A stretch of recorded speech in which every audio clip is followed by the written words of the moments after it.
मोहम्मद बिन कासिम कोई बहुत ज़्यादा उम्र दराज मुजाहिद नहीं था, बड़ा सलीकामंद जवान था, बहुत होशियार जवान था। उस जवान का तरीक़े ज़िंदगी ये था कि जब वो मस्जिद में कदम रखता था सारे लोग नमाज पढ़ कर के चले जाते थे, लेकिन एक शेख मस्जिद में बैठे रहते थे।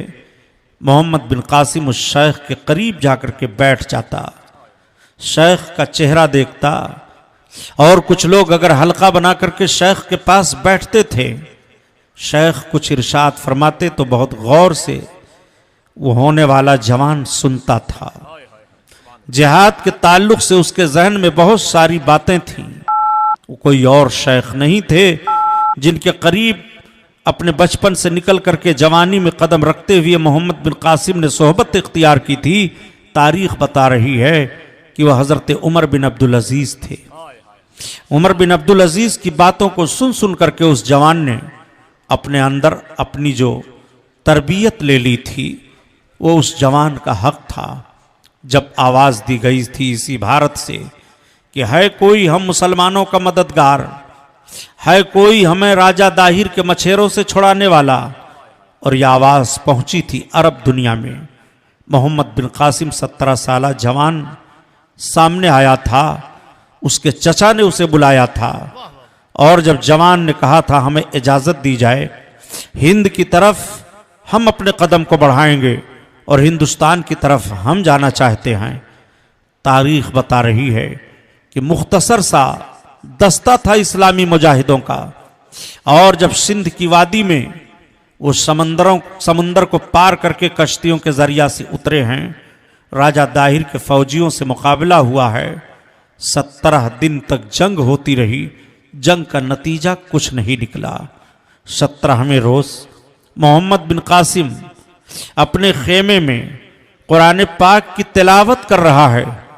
तब तक किसी मुजाहिद ने कहा, सिपाह सालार, कोई घोड़सवार है जो आपसे मिलना चाहता है। मोहम्मद बिन कासिम खेमे से बाहर निकले।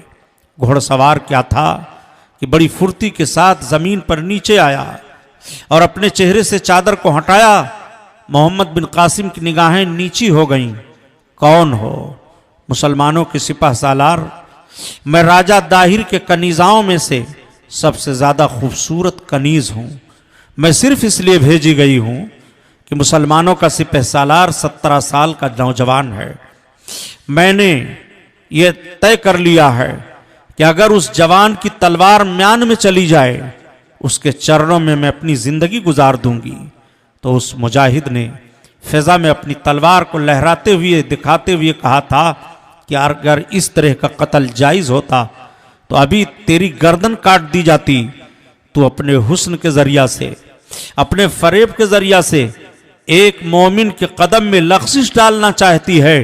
मोमिन की निगाह कुरान के हुस्न पर है, रसूलुल्लाह के किरदार के हुस्न पर है। ऐसी हसीनाओं को मोमिन जूते की ठोकर से उड़ाया करता है।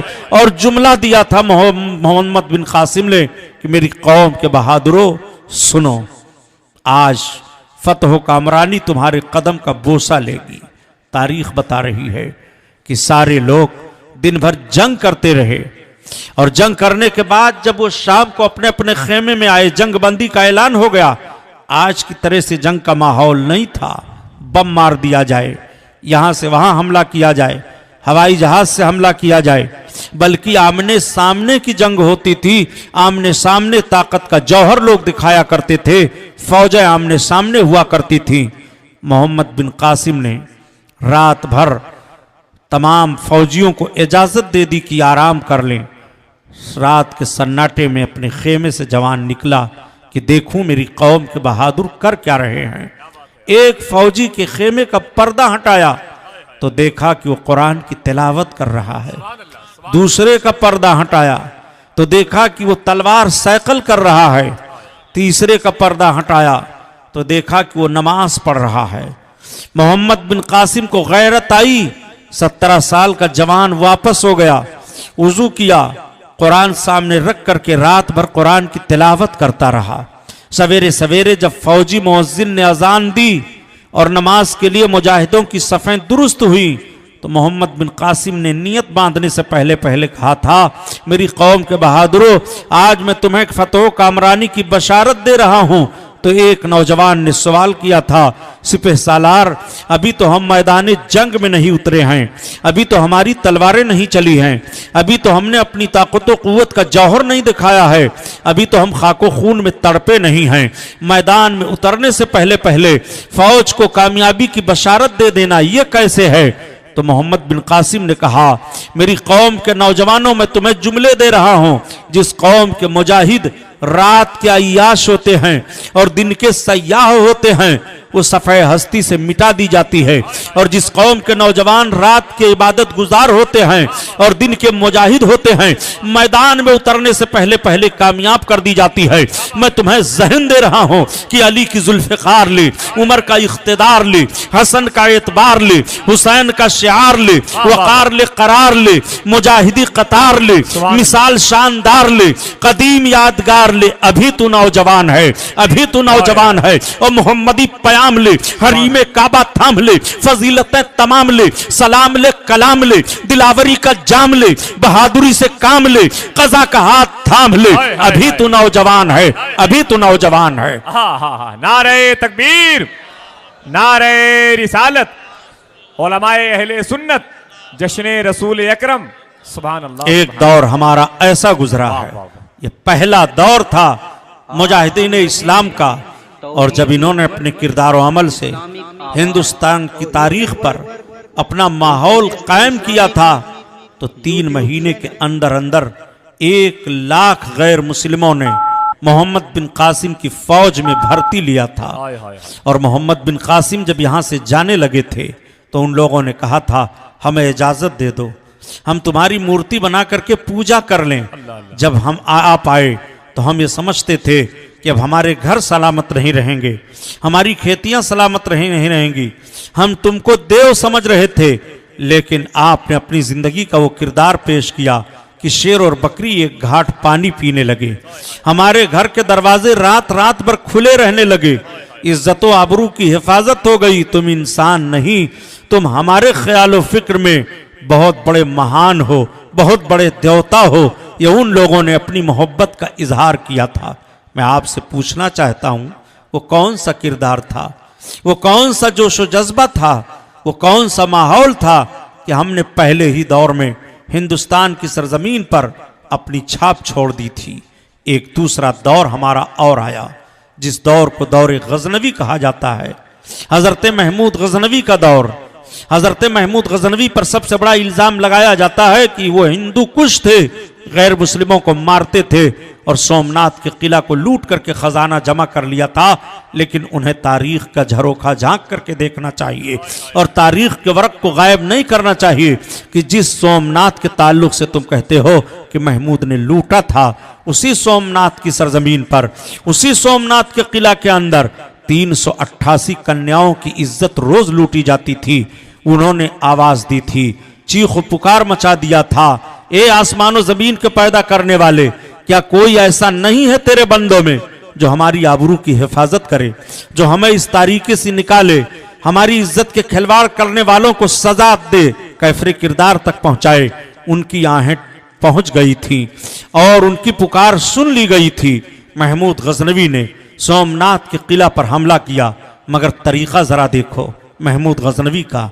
दुनिया का हर मौरिख लिखने पर मजबूर है कि एक ऐसा मुजाहिद वो था कि जब किसी भी आक्रमण पर निकलता था तो नमाज पढ़ करके निकलता था, बगैर नमाज पढ़े हुए वो नहीं निकलता था। मैं आपसे पूछना चाहता हूं, हम में और आप पे कितने नमाजी पाए जा रहे हैं? किस तरह हमने नमाज का एहतमाम किया, किस तौर पर हम नमाज का ख्याल कर रहे हैं? वह ऐसा सुल्तान है जो किसी भी जंग पर निकलता है तो नमाज पढ़ करके निकलता है, और अपनी जिंदगी में 45 जंगें महमूद गजनवी ने की हैं, मगर 45 जंगों में किसी जंग में महमूद को शिकस्त का मुंह नहीं देखना पड़ा। वो महमूद गजनवी जवान है और ऐसा मुजाहिद है। लेकिन उस मुजाहिद के तर्ज जिंदगी को भी देखो कि आज हम अपने नबी का एहतराम कैसे करते हैं कि बड़ी ढिठाई के साथ किताब में लिख दिया कि कि जिसका नाम मोहम्मद या अली है उसे किसी चीज का इख्तियार नहीं। ऐसी किताबें मार्केट में लाई जा रही हैं, ऐसे जुमले की तशरीह की जा रही है। होना तो ये चाहिए ऐसी किताब चौराहे पर रख करके आग लगा दी जाए, ऐसा कलम तोड़ दिया जाए, ऐसे की सजा कत्ल होनी चाहिए। नादान जब अपनी जबान पर यह जुमला ला करके और सफेद किरतास पर कलम की स्याही बिखेरता है कि जिसका नाम मोहम्मद या अली है, माज़अल्लाह उसे किसी चीज का इख्तियार नहीं। जमीन कांप जाती है, आसमान हिलने लगता है, चांद की चांदनी फीकी पड़ जाती है, सूरज की शुआएं मद्दिम पड़ जाती है, चलती हुई हवा ठहर जाती है। मेरे मौला ये कैसी गुस्ताखी कर रहा है तेरे महबूब की शान में कि जिसका नाम मोहम्मद या अली है उसे किसी चीज का इख्तियार नहीं। और ऐसे नादान भी हैं कि उसका साथ दे रहे हैं, उसकी जमात में शामिल हो रहे हैं, उसको अपना इमाम और रहनुमा तस्लीम कर रहे हैं, उसको शहीद का लक़ब दे रहे हैं। नजद की बदमाश औलादो, मैं तुम्हें ज़हन फिक्र देने की कोशिश कर रहा हूं। सीरत रसूल का ये कौन सा पहलू है कि जिसका नाम मोहम्मद या अली है उसे किसी चीज का इख्तियार नहीं। किस सहाबी ने ख्याल दिया है, किस ताबई ने ख्याल दिया है, किस तबा ताबई ने ख्याल दिया है, किस बुजुर्ग ने ख्याल दिया है, किस हदीस का यह तर्जमा है कि जिसका नाम मोहम्मद या अली है उसे किसी चीज का इख्तियार नहीं। नादान महमूद गजनवी दूसरे दौर का मुजाहिद है हिंदुस्तान में, जरा उसका अदब एहतराम देख। वाकया सुनाना मकसद नहीं है मुसलमानों, बल्कि जो बात ज़हन फिक्र में उतारना चाहता हूं उस नतीजे पर गौर फरमाइए। यही महमूद गजनवी हैं। महमूद गजनवी के वजीर थे अयाज। अयाज के लड़के का नाम था मोहम्मद। जब जब कभी कभी कोई ज़रूरत पेश आती सुल्तान को तो पुकार लिया करते थे, ए मोहम्मद सुनो, ए मोहम्मद यहाँ आओ। एक रोज महमूद गजनवी ने कहा, ए अयाज के लड़के सुनो। अयाज कहना था कि अयाज चौंक पड़े कि हर रोज तो गुलामजादा को सुल्तान गुलाम के नाम से याद किया करते थे, लेकिन आज वजह क्या है कि अयाज के नाम से गुलामजादा को याद किया है? कोई जरूर इसमें हिकमत है। अयाज ने सवाल कर दिया, सुल्तान हर रोज तो गुलामजादे का नाम आप लिया करते थे, लेकिन आज वजह क्या है कि मुझ गुलाम के जरिया से गुलामजादा को आपने याद किया? अयाज के लड़के सुनो, आज नाम नहीं लिया तो तारीख बता रही है कि महमूद गजनवी की आंखों में आंसू आ गए और रो पड़े, और उसके बाद उनके लब पर मुस्कुराहट आई और बताया कि अयाज सुन, जब मैं हर रोज उजू के साथ रहता था तब तेरे लड़के का नाम लिया करता था, इसलिए कि तेरे लड़के का नाम सरकार के नाम पर मोहम्मद है, और आज मुझे अचानक जरूरत पड़ गई और गैर उजू से था, मैंने मुनासिब नहीं समझा कि तेरे लड़के का नाम लिया जाए। इसीलिए डॉक्टर इकबाल ने कहा कि कुव्वत इश्क से हर पस्त को बाला कर दे और दहर में इसमें मोहम्मद से उजाला कर दे। नारे तकबीर, नारे रिसालत। अल्लामा गुलाम महीउद्दीन सुभानी साहब किबला, जश्न रसूल अकरम, रजा इस्लामिक मिशन बनारस। सुभान अल्लाह। यह है नामे मोहम्मद का एहतराम, तब इस्लामी झंडा गड़ रहा है। यही नामे मोहम्मद का एहतराम है कि जिसका नाम मोहम्मद या अली है उसे किसी चीज का इख्तियार नहीं। तक़वीतुल ईमान में जब ये बात लिखी गई तो सबसे पहले ये किताब फोर्ट विलियम कॉलेज कलकत्ता से छापी गई। नजदी जहन रखने वालों, इस तारीख को कौम के सामने क्यों नहीं रखते हो? कौम तुम्हें जूते का हार पहना देगी। जो इस्लाम की आबरू पर तुमने हमला किया, मुसलमानों के नाम की मर्यादा को मलियामेट किया, ये तुम्हारा मामला है। दोस्तों, मैं जारहाना बात करने के लिए नहीं आया हूं, मैं तारीख का वो वर्क आपके सामने रख रहा हूं कि आपका ये दूसरा दौर हिंदुस्तान में है, दौर गजनवी जिसे कहा जाता है। महमूद गजनवी ने अपने दौर हुकूमत में दो बड़ा अजीम काम अंजाम दिया। सबसे पहला काम तो ये कि हिंद की सरजमीन पर सोमनाथ के किला को फतह किया, और वो सोमनाथ का किला, अल्लाह अकबर, जी जानना हो कि वो कैसा किला था तो शेख सादी ने उसको देखते हुए अपनी किताब बोस्ता के 8वें बाब में बड़ी तफसील के साथ बयान किया है कि वो कैसा किला था सोमनाथ का। आज भी जाइए गुजरात में और शोहदा की कब्रों की जियारत कीजिए, आपको चौहद्दी कब्रें दिखाई देंगी। आपको अंदाजा लगेगा कि कितना खून बहा था, कितनी गर्दनें कटी थी, कितने जवान तड़पे थे, समंदर की लहरें उठ रही हैं और शोहदा की कब्रें दिखाई दे रही हैं। कितना खून बहाया था हमारे उन जवानों ने इस मजहब इस्लाम को फरोग देने के लिए, इस मजहब इस्लाम को फैलाने के लिए। आज हम 2 रकात के लिए अपनी पेशानी जमीन पर नहीं रख पा रहे हैं और हम दावा कर रहे हैं कि ये मुसलमान हैं जिन्हें देख के शर्माए यहूद, आओ जरा देखो दौरे गजनवी का मामला।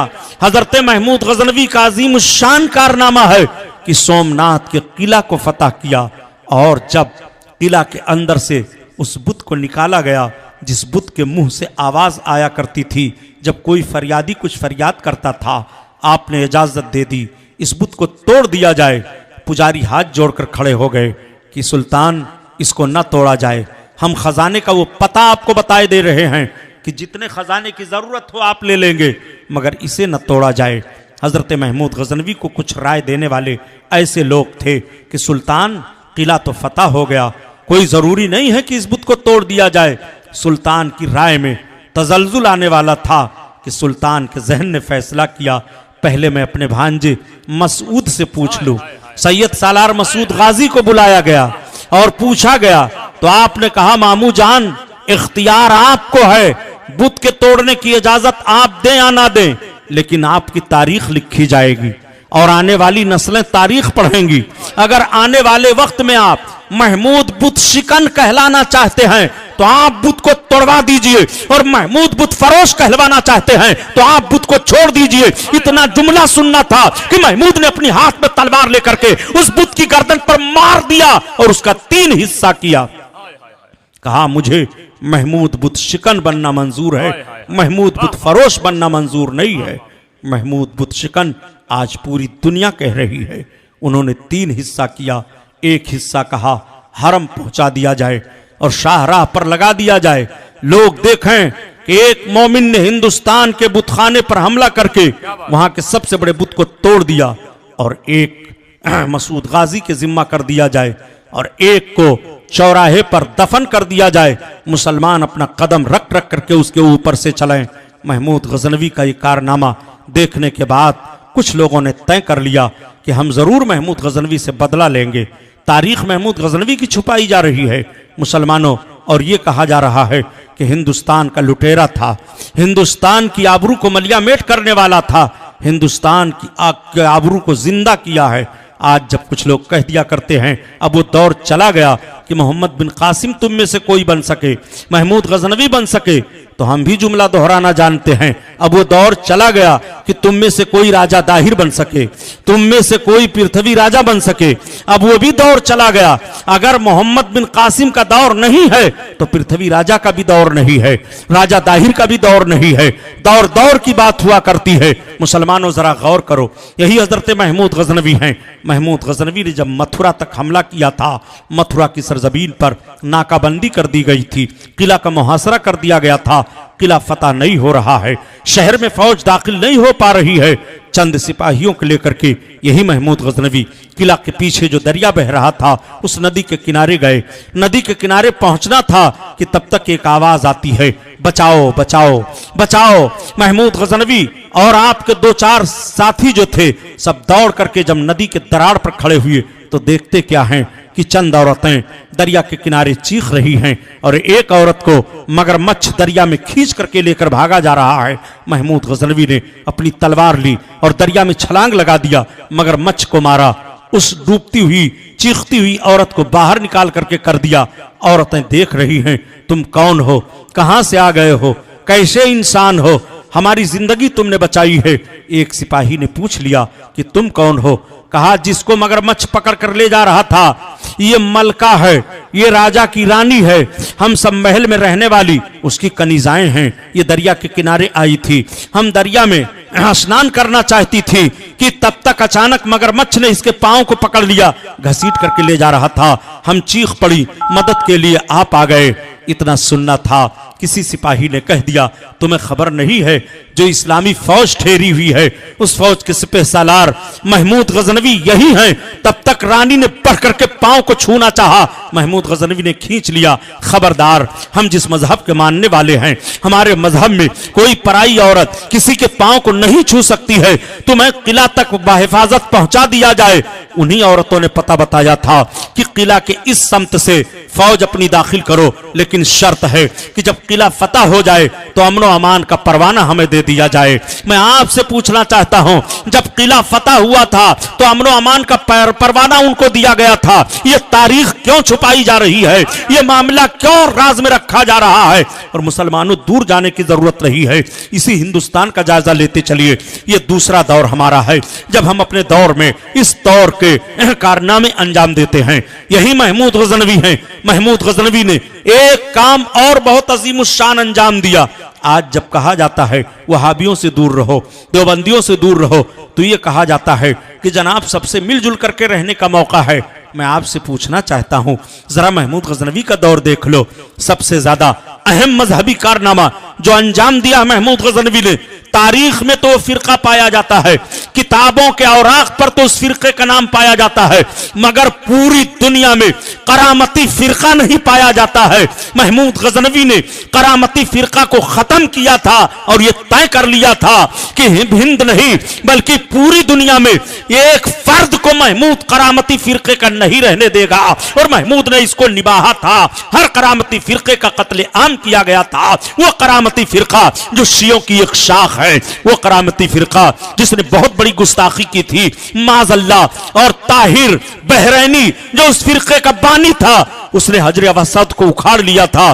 काबा की बेहुरमती की गई थी, उस फिरके ने इतनी बेहुरमती की थी। लेकिन जब महमूद गजनवी को गलबा हासिल होता है तो सबसे पहले महमूद गजनवी ने उस फिरके को खत्म किया और खत्म करके तब दम लिया था। महमूद गजनवी का यह कारनामा भी दुनिया में है और आज भी औराक में तारीख के मौजूद है। यह हमारा दूसरा दौर था, जब हम नाम रिसालत पर इस तरह से कुर्बानियां पेश कर रहे थे, इस तरह से हमारे अंदर जोश और जज्बा था, इस तरह से जब हमने दूसरे लोगों के सामने अपनी तारीख पेश की थी।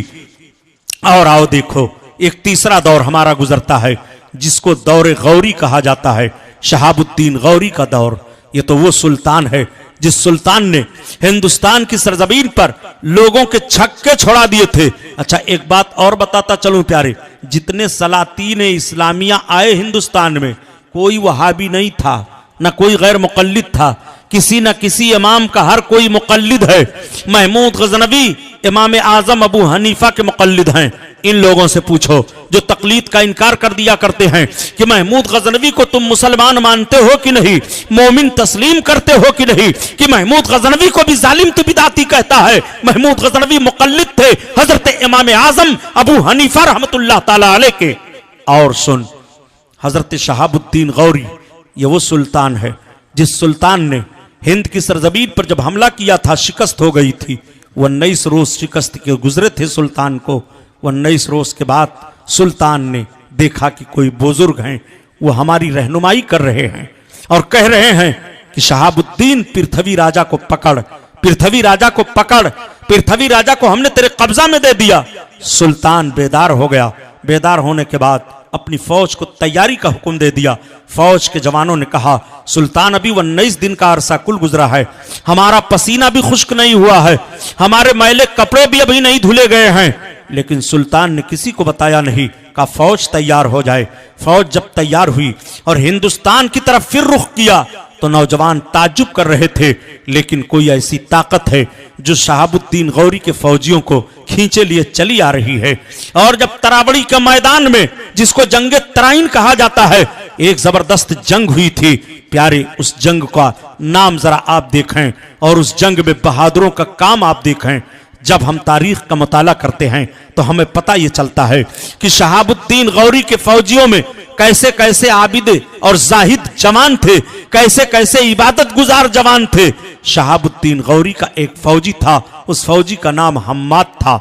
हम्माद ने कहा सुल्तान से कि हम उन नौजवानों को छांटना चाहते हैं जो नौजवान रात के इबादत गुजार हैं और दिन के मुजाहिद हैं। तारीख बता रही है कि हम्माद ने 1100 नौजवानों को छांटा था। वो ऐसे नौजवान थे जो सुबह शाम मिला करके अपने आका सल्लल्लाहु अलैहि वसल्लम पर 1100 मर्तबा खाली दुरूद शरीफ पढ़ा करते थे। तब मैदान जंग में जाया करते थे। उन 1100 फौजियों को छांट करके हम्माद ने कहा था, मेरे कौम के बहादुरों, हमें तुम्हें हाथियों से मुकाबला करना है।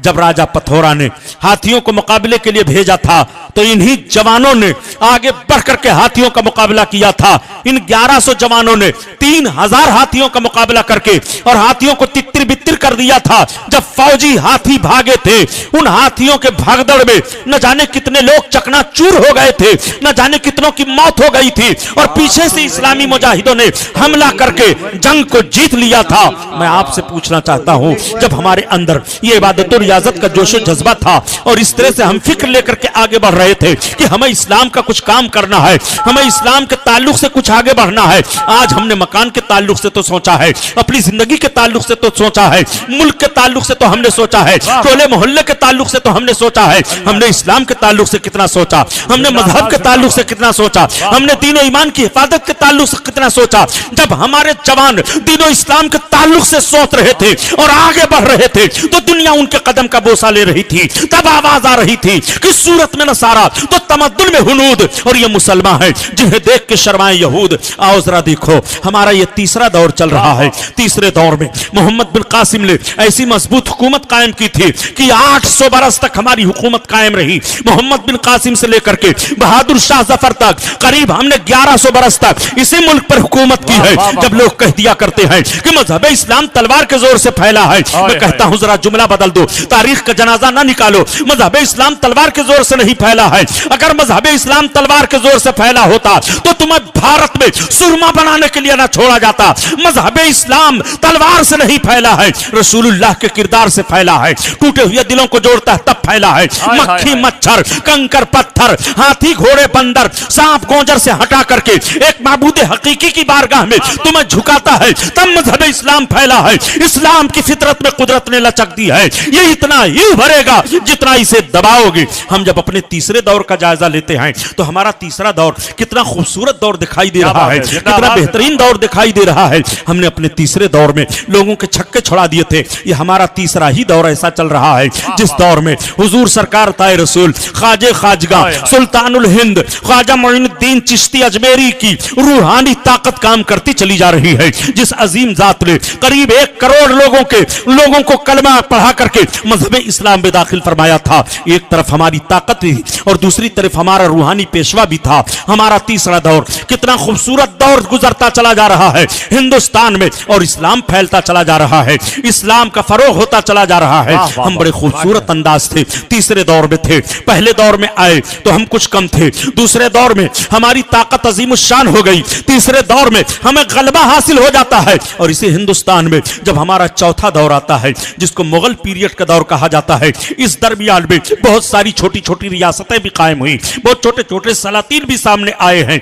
लेकिन हम उन सलातीनों का जिक्र न करते हुए हम आपको दौर का मामला पेश करते चले जा रहे हैं। जब मुगल हुकूमत का दौर आता है, जरा मुगल हुकूमत के दौर को देख लीजिए कि मुगल सलातीनों में सबसे बदमाश सुल्तान जो था वो अकबर बादशाह था। आज मुखालिफिन अकबर की बड़ी तारीफें किया करते हैं। हजरत औरंगजेब आलमगीर रहमतुल्लाह ताला अलैह से जब पूछा गया कि अकबर क्या था तो आप इरशाद फरमाते हैं, जद्द मन अकबर न बूद बल्कि अकबर बूद। मेरा जद्द अकबर नहीं था बल्कि बहुत बड़ा गुमराह था। अल्लाह अकबर। अकबर की बड़ी तारीफें करते हैं इसलिए कि सबसे पहले इस्लामी बादशाहों में जिसने अपने चेहरे से सुन्नत रसूल को खत्म किया सुल्तानों में वो अकबर है। अकबर की बड़ी तारीफें की जाती हैं। अकबर को छोड़ करके और सलातीनों की तारीखें आप सामने रख लें प्यारे तो ईमान ताजा हो जाता है। ऐसे ऐसे सलातीन गुजरे हैं, उनमें इंसाफ की बात मैं करता चला जा रहा हूं कि जब हमारा दौर था तो हमने क्या किया है। आपकी यही बनारस की सरजमीन है, तारीख का वरक आपके सामने रख रहा हूं, दूर जाने की जरूरत नहीं है।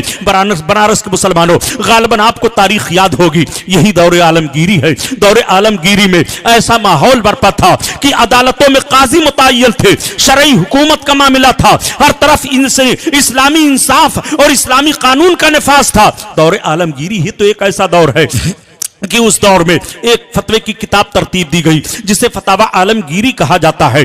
दोस्तों, हिंदुस्तान को यह फख्र हासिल है कि हिंदुस्तान से दो किताबें निकली हैं। एक किताब तो है फतावा आलमगीरी, जिसको आलमगीर ने अपने दौरे हुकूमत ने 500 उलमा को इकट्ठा करके तरतीब दिलवाई थी। आज पूरे बिलादे इस्लामिया में उस किताब के मुहताज लोग दिखाई दे रहे हैं। और दूसरी किताब वजूद में आती है फतावा रज़विया। फतावा रज़विया आला हजरत के कलम से निकलती है ये किताब। इस किताब के भी बर्रे सगीर के लोग मुहताज हैं। अल्हम्दुलिल्लाह हिंदुस्तान से ऐसी ऐसी किताबें वजूद में आई हैं। तो दौरे आलमगीरी की बात मैं कर रहा हूं। हजरत आलमगीर पर भी बड़ा सख्त इल्जाम लगाया जाता है कि आलमगीर गैर मुस्लिमों को मारते थे, कत्ल करते थे, उनके वहां इंसाफ नहीं था। लेकिन तारीख का वर्क क्यों छुपा रहे हो प्यारे? ये दौरे आलमगीरी ही का वाकया तो है कि अपने बाप से इख्तिलाफ किया था तो रामकरण आर्या की बुनियाद पर आलमगीर चाहते थे कि समुद्री फौज का सिपह सालार रामकरण आर्या को बनाया जाए। आपके वालिद गिरामी ने इख्तिलाफ किया था। हजरत औरंगजेब आलमगीर ने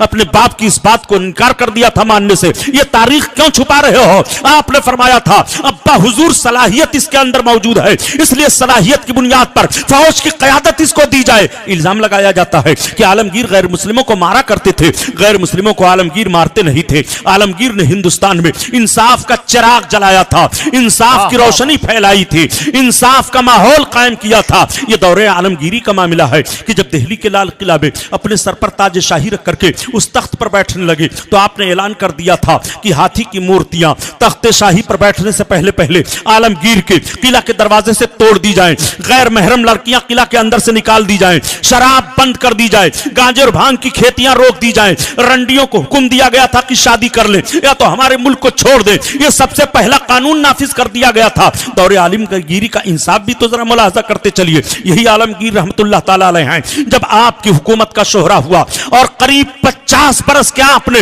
बर्रे सगीर पर हुकूमत की है, तिब्बत की वादी से लेकर के अफगानिस्तान की सरहद तक इतनी बड़ी हुकूमत का मामला था, इतना बड़ा यह मुल्क था। आज छोटा सा मुल्क हो गया है। जब भी इसको इतना बड़ा मान रहे हो, इसी मुल्क के पेट से पाकिस्तान ने जन्म लिया, बांग्लादेश ने जन्म लिया, लंका इसी मुल्क के पेट से निकला है। लेकिन तब यह सबका सब एक था। अफगानिस्तान की सरहद से लेकर के और तिब्बत की वादी तक इतना बड़ा यह मुल्क था। दौरे आलमगीरी को जरा मुलाहजा कर लीजिए। हजरत औरंगजेब आलमगीर रहमतुल्लाह अलैह उसी दिल्ली की सरजमीन पर हैं। इसी आपके बनारस का वाकया है। यह हमारा चौथा दौर चल रहा है। हम अपने चौथे दौर में किस अंदाज से थे इस मुल्क में। आलमगीर रहमतुल्लाह ताला अलैह की बारगाह में एक फरियादी इसी आपके बनारस से पहुंचती है। उस फरियादी का वाकया अजीब व गरीब है। बहुत खूबसूरत लड़की का नाम शकुंतला था। आज भी शकुंतला की तारीख बनारस की तारीख में मौजूद है। शकुंतला के बाप का नाम पंडित लाला राम था। पंडित लाला राम अपने खानदान में बहुत ही मुअज़्ज़ज़ था, बड़ी इज्जत की निगाह से देखा जाता था। दौरे आलमगीरी में जब इब्राहिम कोतवाल इसी आपके बनारस की सरजमीन पर भेजा गया था, उसने देखा था और यह सुना भी था कि सुबह बनारस शाम अवध, बनारस की सुबह बड़ी खूबसूरत होती है और अवध की शाम बड़ी अच्छी होती है। उसने जब देखा यहाँ के हुस्न पर तो उसको नफ्स ने धोखा दे दिया। उस जालिम ने न जाने कितनी कन्याओं की आबरू लूट ली। उसके कुछ ऐसे दलाल फिट हो गए कि हसीन हसीन खूबसूरत लौंडियों को उसके बंगले पर पहुंचा दिया करते थे। जब पता चला कि सवेरे सवेरे इसी काशी नदी पर जाकर के स्नान करने के लिए शकुंतला पहुंचती है, मगर धीमी धीमी कदम चलती है, अपनी निगाहों को नीचे की हुए चलती है। बहुत खूबसूरत लड़की है। उस ब्राह्मण दोशीजा को गिरफ्तार कर लिया जाए और बंगले में कोतवाल के पहुंचा दिया जाए, इनाम इकराम भी ज्यादा से ज्यादा मिल जाएगा। दलालों ने प्लान बनाया और जब कोतवाल को यह खबर दी गई तो कोतवाल ने कहा एक काम करो, पहले पालकी उसके दरवाजे पर लगा दो, अगर वो बेइज्जत भेज दे तो कोई बात नहीं है, अगर इस तरह से ना भेजे तब गिरफ्तारी का मामला अमल में आएगा। जब पालकी जाती है, पंडित लाला राम के कदम से नीचे से जमीन खिसक जाती है, रोने लगता है। उस बच्ची ने पूछा मेरे बाप रो क्यों रहे हो? बाप ने कांपती हुई जबान से कहा बेटी मैं अपने खानदान में बड़ी इज्जत से देखा जाता था, लेकिन आज हमारी आबरू पर हमला हो रहा है। मैंने सुना था कि हिंदुस्तान का सुल्तान आलमगीर बड़ा महाराज है, बड़ा शक्तिमान है, बड़ा इंसाफ पर सुल्तान है, लेकिन इसी बनारस पर कैसा कोतवाल इब्राहिम नाम का भेज दिया है जो न जाने तुम जैसी कन्याओं की कितनों की आबरू लूट चुका है। आज तुम्हारी इज्जत पर धावा बोलने वाला है। बड़ी चालाक लड़की थी। उसने कुछ सोचा और सोचने के बाद कहा, पिताजी एक काम कीजिए, आप 1 महीने की मोहलत ले लीजिए और कोतवाल को खबर भिजवा दीजिए कि चूंकि मैं खानदान में इज्जत की निगाह से भेजा जाता हूं, तुम्हारे बंगले पर हमारी लड़की जाएगी जरूर, मगर दुल्हन बनकर के जाए, इज्जत की राह से जाए, शादी ब्याह की नौयत से जाए। इस तरह से हमें 1 महीने की मोहलत दे दो। चुनांचे ये खबर जब कोतवाल को पहुंची तो कोतवाल ने 1 महीने की मोहलत दे दी। लड़की ने अपने बाप से कहा कि बाप एक काम करो, मुगल शहजादे का लिबास हमें ला दो और हमें एक घोड़ा दे दो। मुगल शहजादे का लिबास बेटी क्या करोगी? बाप कुछ पूछो नहीं, मैं जो करना चाहती हूं मुझे करने दो, तब हमारी इज्जत बच पाएगी। मुगल शहजादे का लिबास बाप ने मंगवा दिया। उस शहजादी ने लिबास मुगल शहजादे का पहना, घोड़े पर सवार हुई। रात के सन्नाटे में इसी बनारस से वो लड़की चली थी और 1 हफ्ता चल करके दिल्ली जामा मस्जिद पर पहुंची थी। जामा मस्जिद के पास पहुंच करके एक किनारे खड़ी हो गई। सुल्तान का तरीका यह था कि जुमा की नमाज पढ़ने के लिए जब किला से निकलते थे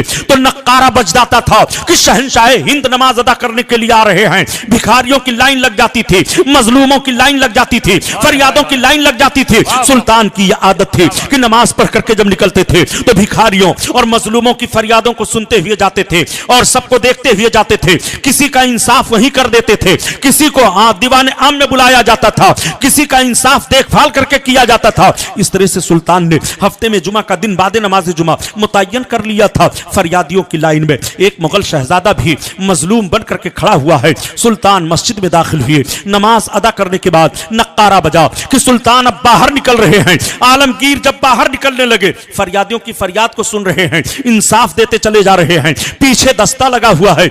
एक जवान के करीब सुल्तान आए। सुल्तान ने अपना इमामा उतार दिया और उतार करके दे दिया, बेटी इसे तुम अपने चेहरे पर ओढ़ लो।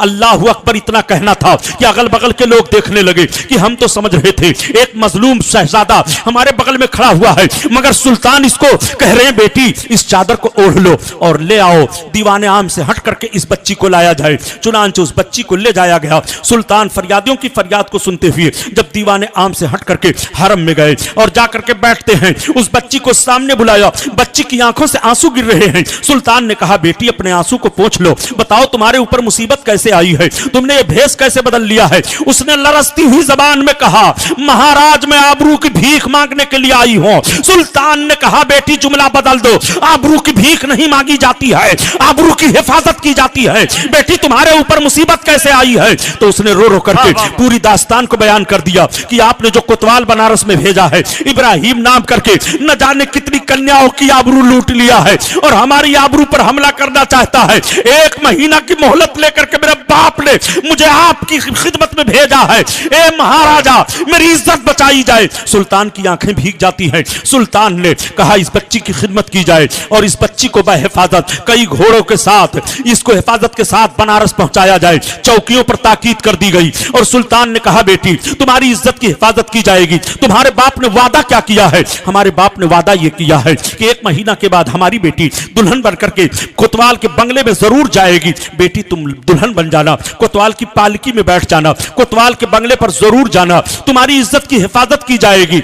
बेटी सुनती रही शकुंतला। बहिफाजत वो चल करके जब आकर के बनारस पहुंची, रात के सन्नाटे में अपने माँ बाप को रो रो करके पूरी दास्तान को बताया। माँ बाप ने कहा बेटी ये तो पहले मैंने कहा था कि तुझे दुल्हन बना करके उसके बंगले पर भेजा जाए, तो सुल्तान ने भी तो यही कहा है, तेरी हिफाजत सुल्तान कैसे करेंगे? लड़की बड़ी चालाक थी। उसने कहा मेरे बाप मैंने गिन लिया है 14 मरतबा मुझको सुल्तान ने बेटी कहा है और जो सुल्तान 14 मरतबा बेटी कहे मुझे यकीन है कि मेरी आबरू की हिफाजत करेगा और किस अंदाज से करेगा ये तो आने वाला वक्त बताएगा। मगर सुल्तान ने जो कह दिया है मुझे दुल्हन बनाइए, मुझे पालकी में कोतवाल की पालकी जब आ जाए तो जरूर मुझे बैठाइए, सुल्तान के खिलाफ ना कीजिए। माँ बाप राजी हो गए। वो तारीख आ जाती है बंगले पर जाने के लिए कोतवाल के। शकुंतला को दुल्हन बना दिया जाता है, पालकी लगा दी जाती है। शकुंतला भीगी पलकों की छांव में जाकर के पालकी में बैठ जाती है। उसके कारिंदे उठा करके कोतवाल के बंगले पर पहुंचा देते हैं। कोतवाल बहुत खुश है, आज बड़े इनाम इकराम बांट रहा है।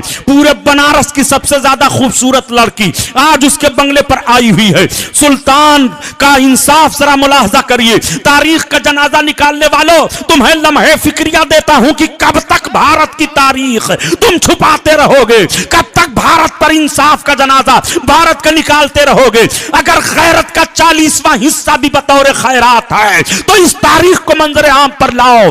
मुसलमान जालिम नहीं होता है, मोमिन इंसाफ दिलाता है और इंसाफ करता है। अल्लाह अकबर। आज कोतवाल का आलम यह है कि कोतवाल मुट्ठी भर भर करके पैसे लुटा रहा है। तब तक एक फकीर सामने गया, कोतवाल हमें भी कुछ दे दीजिए।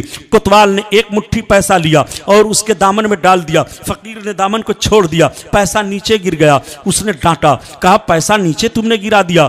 कहा कोतवाल साहब और दे दीजिए। एक मुट्ठी पैसा और डालना चाहा, फकीर ने दामन छोड़ दिया, नीचे पैसा गिर गया। जब तीसरी बार यह हरकत हुई तब तक फकीर ने एक थप्पड़ खींचकर कोतवाल के चेहरे पर मारा और अपने एबा के बटन को तोड़ दिया। अब सामने कोतवाल देख रहा है तो सुल्तान आलमगीर खड़े आए। तब तक 200 गुदड़ी में छुपे हुए लाल निकल आए। 200 सिपाहियों को अपने लिबास में रखा था, वो सबके सब आ गए। सबके हाथ में तलवारें आ जाती है। कोतवाल को गिरफ्तार किया जाता है, ऐलान कर दिया जाता है गिरफ्तार करो, गिरफ्तार करो। तब तक इब्राहिम कोतवाल सुल्तान के कदम पर गिरना चाहता है, कदम को खींच लिया सुल्तान ने। इस जालिम को गिरफ्तार किया जाए। गिरफ्तार किया जाता है। इसी बनारस के चौराहे पर ला करके इब्राहिम कोतवाल को सजा दी जाती है। और कैसी सजा दी गई थी, आप लोगों को तारीख का हवाला मालूम होना चाहिए। हाथी मंगवाए जाते हैं और दोनों हाथियों के दोनों पांव उसके बांधे जाते हैं। हाथी को दौड़ाया जाता है, उसकी टांगें फट जाती हैं, गला काट दिया जाता है। सुल्तान ने ऐलान कर दिया ऐसे जालिम की सजा इस तरह से दी जा रही है।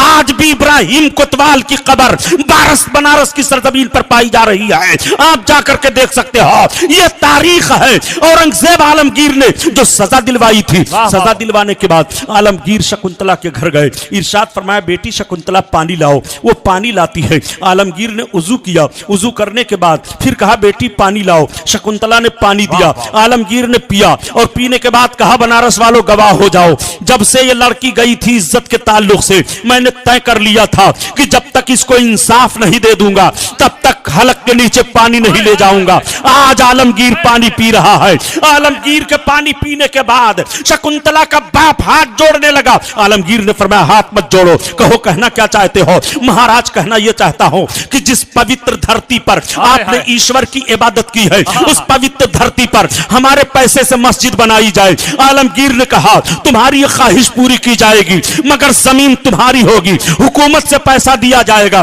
तुम्हें पैसा दिया जाता है और मस्जिद तामीर की जाती है। आज भी धरेरा की मस्जिद मौजूद है। यह आपके बनारस की तारीख रही है। जब शकुंतला को इंसाफ दिया गया तो मस्जिद वजूद में आ रही है, इबादत गाहें महफूज हो रही है। यह कौन सा तरीका है कि तुमने हमारी मस्जिद को शहीद किया, हमारे मस्जिद को तोड़ा है, हमारी मस्जिद की बुनियाद को उखाड़ा है। इंसाफ पर तो मस्जिद तामीर हो रही थी। शकुंतला की तारीख भारत की सरजमीन पर आज भी तुम्हें पुकार रही है कि मस्जिदों को तोड़ो नहीं बल्कि मस्जिदों को सजाओ, मस्जिदों की हिफाजत करो, तब यह मुल्क महफूज रहेगा, तब यह मुल्क सलामत रहेगा।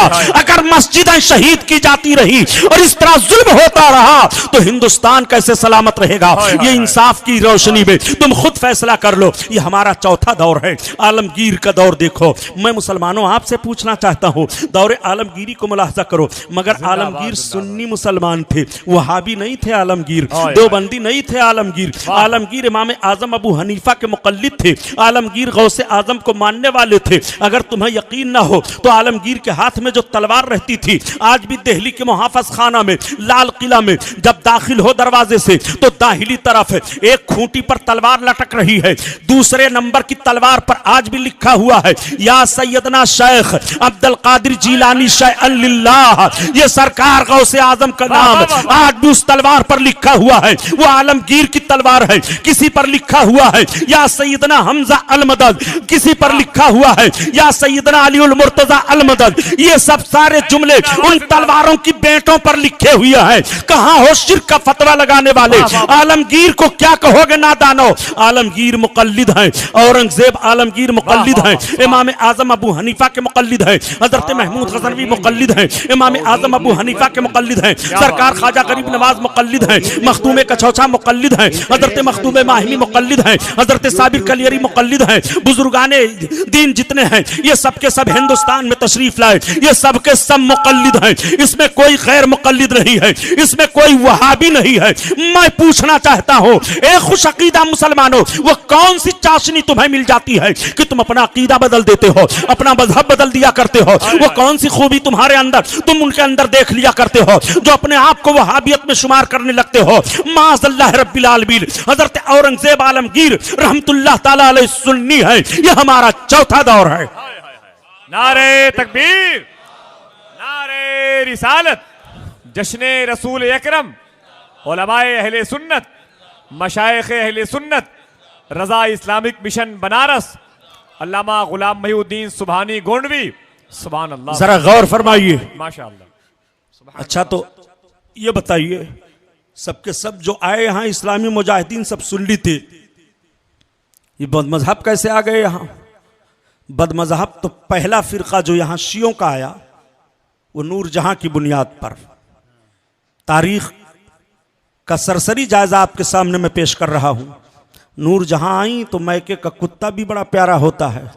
शिया आ गए तो शियों की जमात फैल गई, लेकिन औरंगजेब आलमगीर रहमतुल्लाह ताला अलैह ने अपने दौरे हुकूमत में एक हद तक इनको साफ कर दिया था। एक आलमगीर और होते तो पूरा मुल्क साफ हो जाता। जरा देखो, और ये वहाबी देवबंदी कैसे हुई है? वलीउल्लाही खानदान में एक नंगे खानदान पैदा हुआ, इस्माइल देहलवी, इसने वहाबियत फैला दी। वहाबियत का मामला बड़ा सख्त हुआ इस मुल्क में, इतना सख्त हुआ, ऐसी तहरीक चलाई गई प्यारे कि हजरत शेख अब्दुल अजीज मुहद्दिस देहलवी रहमतुल्लाह अलैह फरमाया करते थे कि काश मेरी आंखें सलामत रहती तो जैसे मैं तोहफा इसना अशरिया, शियों के रद में आपने किताब लिखी, पूरे ईरान तक, हिंदुस्तान से लेकर के और ईरान तक उस किताब का जवाब नहीं हो सका शियों से। तोहफा इसना अशरिया, तोहफा इसना अशरिया लिखने पर हजरत शाह मुहद्दिस अब्दुल अजीज देहलवी रहमतुल्लाह ताला अलैह के साथ साजिश की गई और उनके ऊपर बहुत सख्त मामला हुआ। नजफ अशरफ जब दिल्ली में काबिज हुआ, दिल्ली पर उसको हुक्मरान बनाया गया, उस जालिम ने वहां से निकाल दिया। जून में, गर्मी के महीने में निकाला और जौनपुर तशरीफ आप पैदल चल करके आए, छिपकली का उपटन बना करके माज़अल्लाह रब्बिल आलमीन हजरत शेख मुहद्दिस अब्दुल अजीज देहलवी को खिला दिया गया, जिससे आपके जिस्म पर सफेदी आ गई। अल्लाह अकबर। मगर फिर भी आप फरमाते थे काश मेरे आंखों की रोशनी सलामत होती तो मैं ऐसे ही इनके रद में किताब लिखता जैसे मैंने तोहफा इसना अशरिया लिखा है। आज ये जालिम लोग सारा इल्जाम आला हजरत पर लगाते हैं, आला हजरत के नाम पर रजा खानी फिरके का नाम देते हैं। ये रजा खानी है, ये कब्र पुजवा है।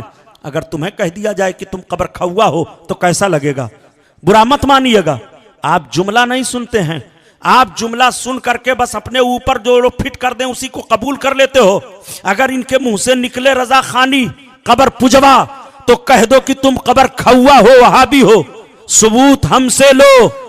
कब्र खौआ का मामला इसलिए कहा जाता है, किताब का हवाला, मुसलमानों जारहाना बात नहीं, किताब का हवाला लो। इनकी किताब का नाम है अरवाह सलासा और अब नया नाम पड़ गया है हिकायाते साहब औलिया। उस किताब में एक मौलवी का वाकया लिखा है कि इनके एक मौलवी साहब थे, मर गए नानोता में, और जब उनको दफन किया गया तो बुखार फैल गया। लोग उनके कब्र की मिट्टी उठाकर लाते, खाते, बुखार उतर जाता, कब्र खुल जाती। उनके लड़के जाते और मिट्टी डालते, फिर लोग मिट्टी उठा लाते, खाते, कब्र खुल जाती, फिर मिट्टी डालते। उनके लड़के आजिज हो गए मिट्टी डालते डालते, तो एक रोज गए अपने बाप की कब्र पर और कहा सुनो, अब की लोग कब्र की मिट्टी उठाकर लेकर गए और खाएंगे, बुखार उतरा तो तुम्हें करामत सूझी है, हमें जहमत हो गई, नंगे पड़े रहियो। बिल्कुल जुमला बोल रहा हूं। अब उस तारीख से जो लोग मिट्टी उठा करके लाते मौलवी साहब के कब्र की, तो किसी को फायदा नहीं होता। आप नतीजा अब निकालिए, इसमें खूब नतीजा निकालिए। कोई बहुत गाढ़ा मामला नहीं है और कोई बहुत सख्त उर्दू नहीं है ये। आप नतीजा निकालिए। इनके मौलवी साहब जिस कब्र में दफन हो तो उनसे असर मिट्टी में पहुंच जाए और उस मिट्टी को बुखार वाले खाएं तो बुखार उतर जाए। और ये जब जा करके अपने बाप से कह दें तो इनके बाप उससे तसर्रुफ खींच ले, अब लोग मिट्टी खाएं तो बुखार ना उतरे। तो इनके बाप भी कब्र में जिंदा हैं, सुन भी रहे हैं, मिट्टी से असर भी खींच रहे हैं। सब नतीजा निकालते जाइए। तब तो ना ये बिदाती हुए, ना कब्र पुजवा हुए, ना मरदूद हुए, ना मुशरिक हुए। और अगर आप सरकार गरीब नवाज के कब्र अनवर पर चले गए, आपने फूल डाल दिया, आपने इजहार अजमत के लिए चादर डाल दी, आपने फातिहा पढ़ लिया, तो आप बहुत बड़े मुजरिम हो गए। जरा इनको अपने घर का जायजा लेना चाहिए। ये कब्र की मिट्टी खाएं तो इनको कब्र खौआ ना कहा जाए, और आप कब्र की जियारत के लिए चले गए तो जुमला दे देते हैं कि ये कब्र पुजवे लोग हैं, ये कब्र पुजवे लोग हैं। जालिम कोई कलमा पढ़ने वाला कब्र पूजता नहीं है। यह और बात है कि मज़ारात औलिया पर हाजिरी देने में कुछ लोग गलतियां कर जाते हैं, मगर कोई किसी कब्र को पूजता नहीं है जो कलमा पढ़ रहा है। ये चैलेंज है, कलमा पढ़ने वाला कब्र को पूजता नहीं है, कब्र की जियारत करता है। क्या बात है, वाह वाह। ये गलत इल्जाम है तुम्हारा। सुभान अल्लाह। चौथे दौर में लोग कब्रों पर जाया करते थे, तीसरे दौर में जाया करते थे, दूसरे दौर में जाते थे, पहले दौर में जाते थे। अगर कहो नहीं तो यही हजरत महमूद गजनवी हैं। हजरत महमूद गजनवी के पीर मुर्शिद हजरत अबुल हसन खिरकानी हैं। हजरत अबुल हसन खिरकानी की बारगाह में जब हाजिर हुए, आपने अर्ज की हुजूर कुछ वसीयतें और नसीहतें हमें कीजिए। आपने वसीयत और नसीहत की, और जब चलने लगे तो अर्ज किया सरकार मुझे कुछ अता फरमाइए। हजरत अबुल हसन खिरकानी ने अपना कुर्ता उन्हें दे दिया, हजरत महमूद गजनवी ने कुर्ता ले लिया। और जब सोमनाथ के किला की फतह की बारी आई, नमाज 2 रकात अदा करते हैं और उसके बाद अपने मुर्शिद का कुर्ता लेकर के वसीला में अर्ज करते हैं, मेरे मौला इस कुर्ते के सदक़े में हमें फतह कामरानी अता फरमा दे। तो तारीख बता रही है कि महमूद गजनवी की दुआ रायगा नहीं गई, बल्कि फतह मिल जाती है। और जब महमूद गजनवी सोए तो अपने पीर मुर्शिद को ख्वाब में देखते हैं। आपने फरमाया महमूद तूने अबुल हसन खिरकानी के कुर्ते की इज्जत नहीं समझी। अर्ज किया सरकार इज्जत तो इतनी है कि मुझे उसी कुर्ते के सदक़े में तो बरकत मिल गई और फतह मिल गई है। आपने फरमाया अगर तू इस तरह से दुआ मांगता कि उस कुर्ते के तवस्सुल से अल्लाह सोमनाथ के सारे मुशरिकों को कलमा नसीब कर दे, तो सारे के सारे कलमा पढ़ लेते। अल्लाह अकबर, वो उस कुर्ते की बरकत है। तो बुजुर्गों के तवस्सुल से जरा किला फतेह हो रहा है। हजरत महमूद गजनवी बुजुर्गों के मज़ारात पर जाते हैं, पीर मुर्शिद के वो कायल हैं। हजरत औरंगजेब आलमगीर का तो मज़ार पाक ही खुल्दाबाद में है। 22 चौखट खाजगान 22 चौखट जो हैं हजरत 22वें ख्वाजा हैं, उनकी चौखट के करीब में हजरत आलमगीर का मज़ार पाक ही है। सलातीनों की फहरिस्त मुरतब करते चले जाओ, कोई सुल्तान ऐसा नहीं मिलेगा कि जो किसी अल्लाह के वली से मुनहरिफ हो और वो अल्लाह के वली को न मानता रहा हो, अल्लाह के वली को मान करके उनके मोतकदात को न तस्लीम करता रहा हो। ये कैसा अकीदा पेश कर रहे हैं कि जिसका नाम मोहम्मद या अली है उसे किसी चीज का इख्तियार नहीं। मैं आपसे अर्ज करना चाहता हूं प्यारे, आज हम कितने तौहीन के जुमले सुनते चले जा रहे हैं और फिर भी भाईचारगी का माहौल पेश करते चले जा रहे हैं। ये कहा जा रहा है इत्तिफाक व इत्तिहाद की बात करो। वाकया सुनाना मकसद नहीं है प्यारे, सिर्फ एक मामला आपके सामने में लाता हूं, उस मामले को सामने रख करके नतीजा निकालो। हजरत उमर फारूक आजम का दौर है। अल्लाह अकबर, हजरत उमर फारूक आजम ने अपने दौरे खिलाफत में किस तरह से खिलाफत के उमूर को अंजाम दिया है। कैसरो किसरा कांप जाया करते थे, लेकिन यही हजरत उमर फारूक आजम है, नबी करीम सल्लल्लाहु अलैहि वसल्लम के दूसरे खलीफा। अभी खिलाफत का मामला आपका नहीं आया, मदीनतुल मुनव्वरा की सरजमीन है, रसूल कौनैन सल्लल्लाहु अलैहि वसल्लम हयात ज़ाहिरी से तशरीफ फरमा है, इस्लाम बढ़ रहा है। एक मामला सामने आ गया, एक यहूदी था और एक कलमा पढ़ने वाला बज़ाहिर था लेकिन अंदर से मुनाफिक था।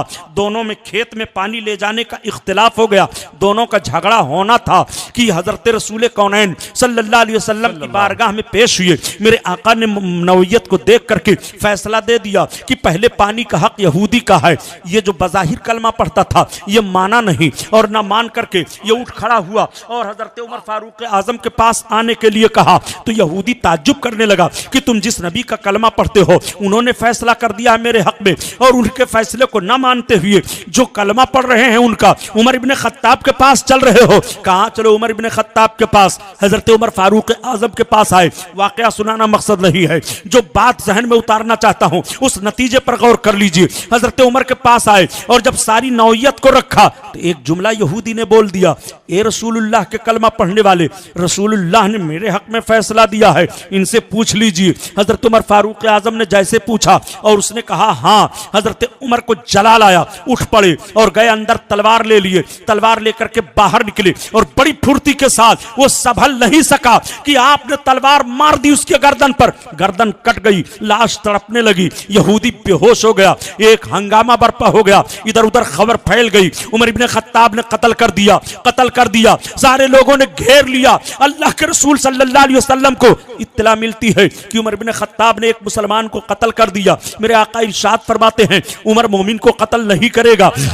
नबी करीम का इतना फरमाना था कि सरकार फरमाते हैं चलो चल करके देखा जाए। अपने चंद सहाबा को लेकर के जैसे मेरे आका तशरीफ लाते हैं तब तक रब की तरफ से वही नाजिल हो गई जिसका मफहूम अर्ज कर रहा हूं। रब की तरफ से हुक्म आ गया, महबूब जो तुम्हारा फैसला ना माने वो मोमिन है ही नहीं। अल्लाह अकबर। जब यह आयत करीमा नाजिल हो गई जो मफहूम अर्ज किया हूं, मैं आपसे पूछना चाहता हूं, मेरे आका ने इरशाद फरमाया था उमर इब्ने खत्ताब मोमिन को कत्ल नहीं करेगा। जहन क्या मिल गया कि रसूलुल्लाह के फैसले को ना तस्लीम करके दूसरे के पास फैसले के लिए जाए तो कलमा नहीं देखा गया, रोजा नहीं देखा गया, नमाज नहीं देखी गई। हजरत उमर फारूक आजम की तलवार ने फैसला कर दिया। आज तुम कितनी गुस्ताखियां करते चले जा रहे हो कि जिसका नाम मोहम्मद या अली है उसे किसी चीज का इख्तियार नहीं है। रसूलुल्लाह का इल्म ऐसे है जैसे जानवर और पागल का है। न रसूलुल्लाह खातमुन नबीयीन नहीं है, बसा औकात उम्मती अमल में नबी से बढ़ सकता है। माअज़ल्लाह, न जाने कितनी गुस्ताखियां करते चले जा रहे हो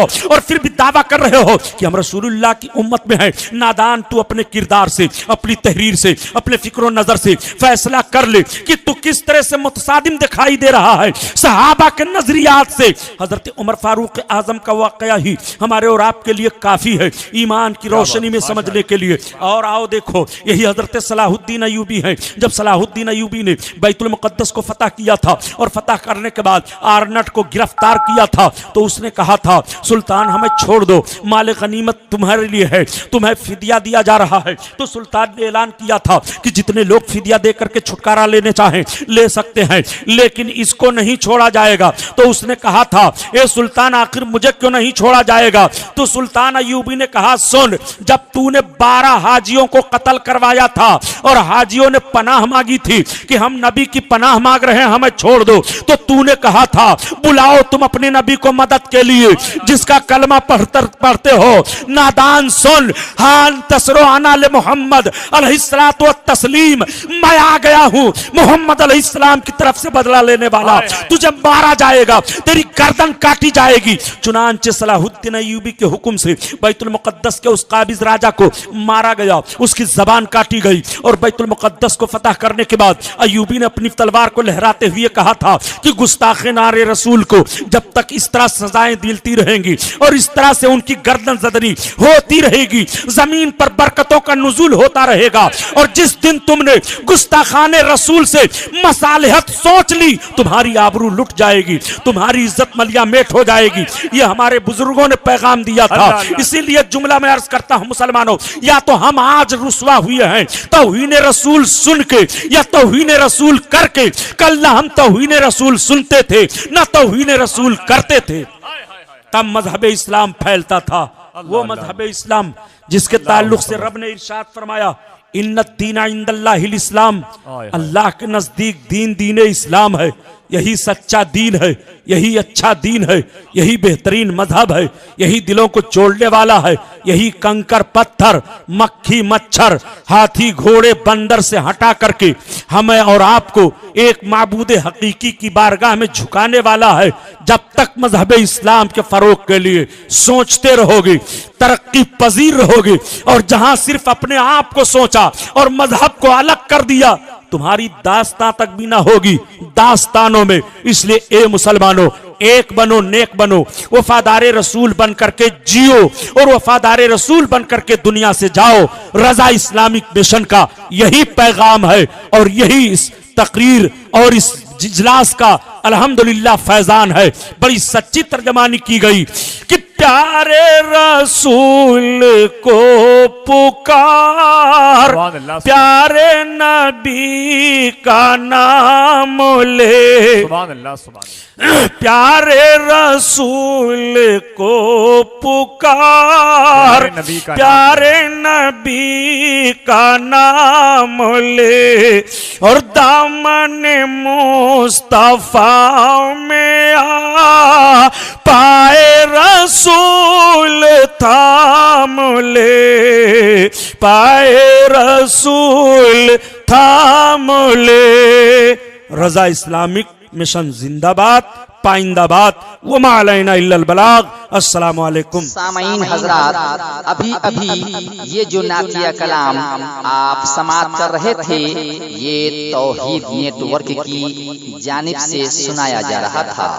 आप भी अपने शहर के जलसे रिकॉर्डिंग कराने के लिए राब्ता कायम करें। तौहीद नेटवर्क, मोबाइल नंबर 9967825444।